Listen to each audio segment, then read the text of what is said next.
Hello everyone. ఈరోజైతే నేను చాలా ఈజీగా టేస్టీగా చేసుకోగలిగే బ్రేక్ఫాస్ట్ రెసిపీని అయితే చూపిస్తున్నాను. దీన్ని మనం ఈవినింగ్ స్నాక్స్గా కూడా అయితే చేసుకోవచ్చు.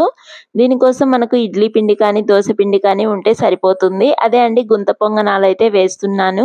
దీనికోసం అయితే ఫస్ట్ ఉల్లిపాయ ముక్కల్ని, ఇంకా పచ్చిమిర్చి ముక్కల్ని, కొద్దిగా అల్లం ముక్కల్ని, ఇంకా కొత్తిమీరని అయితే కట్ చేసి పెట్టుకుంటున్నాను. ఆ తర్వాత నా దగ్గర ఉన్న దోశ పిండిని అయితే తీసుకొని బాగా మిక్స్ చేసుకొని వేరొక గిన్నెలోకి ట్రాన్స్ఫర్ చేసుకొని మనం కట్ చేసి పెట్టుకున్నటువంటి ఉల్లిపాయ ముక్కల్ని, ఇంకా పచ్చిమిర్చిని, అల్లం, కొత్తిమీర, సాల్ట్, కొద్దిగా వాటర్ యాడ్ చేసుకొని బాగా మిక్స్ చేసుకున్నాను. ఆ తర్వాత స్టవ్ వెలిగించుకొని గుంత పొంగనాల ప్యాన్ అయితే పెట్టుకొని కొంచెం హీట్ అయ్యాక అన్నిట్లో అయితే ఆయిల్ వేసుకునేసి మనం రెడీ చేసుకున్న పిండిని అయితే యాడ్ చేశాను.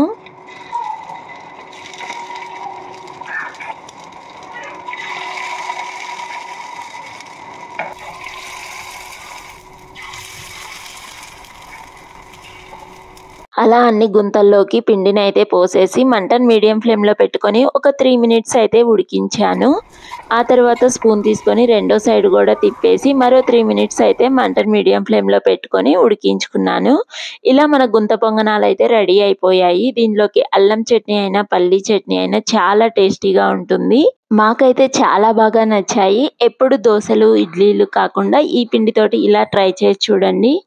ఇంతే అండి, ఈరోజు మన వీడియో నచ్చితే లైక్ చేసి షేర్ చేసి సబ్స్క్రైబ్ చేసుకోండి. నెక్స్ట్ వీడియోలో మళ్ళీ కలుద్దాం. Bye bye.